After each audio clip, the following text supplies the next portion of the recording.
Hello my dear friends and welcome back to another video. So today we're going to be talking once again about The Acolyte. It is now just around the corner. We've got the weekend and then on Tuesday night it drops. Wednesday morning if you're here in the UK.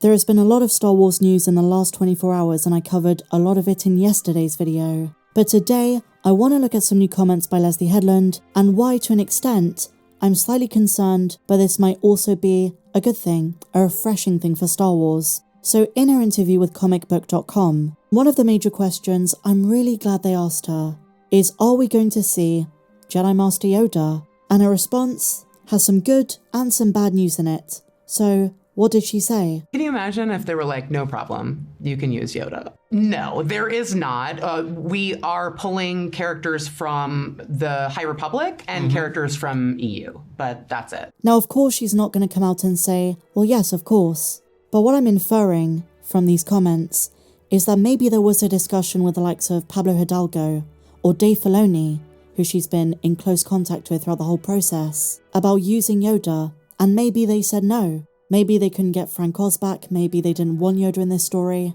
and I get it. There are ways this show works without invoking Master Yoda. The Jedi who go on this hunt to find the killer may not be the members of the main Jedi Council itself. I'm sure he's going to be mentioned, but maybe they weren't allowed to use him. She could be messing with us, but that's what it sounds like. Now here's the thing. She also says there's no other familiar Jedi, so no Operan Sissis, no Yaddle, no Yoda, but instead characters from the books and a few species from the expanded universe. This is what she meant. That's very exciting. That's the good news in all of this. And it could be refreshing to have a Star Wars show that doesn't really depend on characters from the movies. And while Yoda is very important, the High Republic Character Encyclopedia makes it very clear he's not always on Coruscant. During this time, Yoda is often on long missions, taking a break from Coruscant to train younglings on board the starship Starhopper. So while his position on the Jedi Council is very important, until the situation gets too dire, he's not going to get involved. But I do think it's important to acknowledge him in the show. To put a couple of familiar Jedi in this show seems like a very easy selling point. And they kind of tease that there are going to be some major Easter eggs, and not just from the expanded universe, but also in Cameos' junk shop. The smuggler, who is compared to a Han Solo-like figure who might be a Sith, is going to be subject to a very similar situation from Andor Season 1 in Luthen's shop.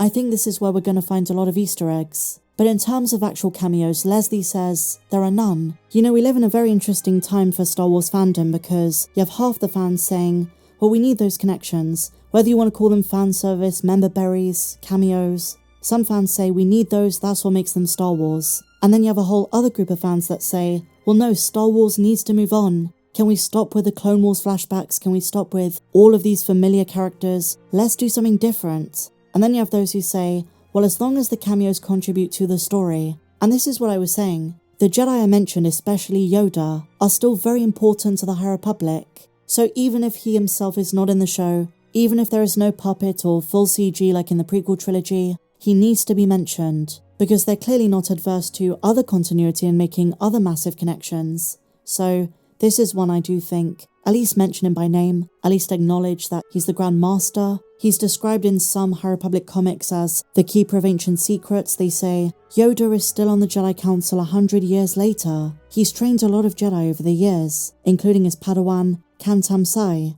against whom he often practices dueling. Yoda would often say, serve the light, serve life, similar to the general High Republic motto. And there's tons of other Jedi they could bring in, but in terms of ones your average casual Star Wars fan is going to see and recognize, I don't see a downside, apart from the mysterious Kel Dor who many fans think could be Plo Koon. As a prequels fan, just one or two familiar faces could make for some nice connective tissue. Some will disagree, as aforementioned, and want all of the characters in The Acolyte to be fresh new faces, and I do understand that perspective. But if the High Republic has established that some of these Jedi, especially those from species who live hundreds of years, were active and around, then why not? Take someone like Yariel Poof. In decades prior to The Acolyte, he worked closely with the Chancellor of the Republic. He is someone who investigated conflicts and threats to the Jedi, probably the most unique Jedi Master ever introduced in Star Wars. In The Phantom Menace, he was very distinctive, and fans came to associate him as the tall, lollipop-headed guy who towered above his fellow council members. But his domineering physical presence had no bearing on the silly and jovial personality held by the Quirmian. George Lucas originally intended to also include him in Attack of the Clones, but due to concerns that fans would confuse him with Kaminoans, he was never to be seen in live action again, and he has a canon death between episode 1 and 2. They recently updated his databank, and just like every other Jedi from episode 1, he recently featured in the book by John Jackson Miller, The Living Force, and they seem to have given him quite a lot of backstory, and his biography in the couple of centuries before the Phantom Menace is now quite extensive. The Living Force leans into the meme that Yariel Poof is a bit of a joke when it comes to his clumsy nature. In one of the scenes, he is assisting Ki-Adi-Mundi to train a class of younglings at the Jedi Temple on Coruscant. Mundi needs Yariel's help, but instead, the Quirmian tries to be clever and thinks he can trick the entire class by using mind control to attack Mundi on his behalf. This inevitably fails. The younglings just go along with it, and at the last moments they all laugh and reveal they were just messing with him. With his long, giant neck, he looks down at them, and you just have to love the gangling, cloddish nature of this dude. It would be amazing to get him in live action, but even if not, they've just brought him back in a huge way.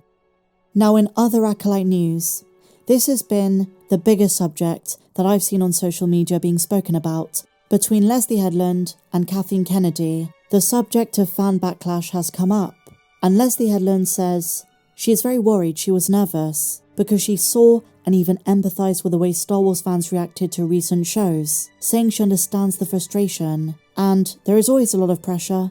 If you're doing a Star Wars show, if you're the showrunner and director, there is always going to be that pressure on you. But she also says there are lofty expectations, and for a show with such a gargantuan budget, this is to be expected, especially for a series that takes place during an era currently unexplored on the small screen. And Kathleen Kennedy isn't pulling any punches when it comes to Star Wars fans and is preemptively saying things we've heard before. And here is a quote from movieweb.com. As the old cliche goes, it's impossible to make everyone happy, and the Acolyte showrunner is navigating an area of interest near and dear to her own heart. She's exploring the Sith within the confines of her show. And make no mistake, Leslye Headland is very aware she wants to stay within the confines of George Lucas' Star Wars as much as possible.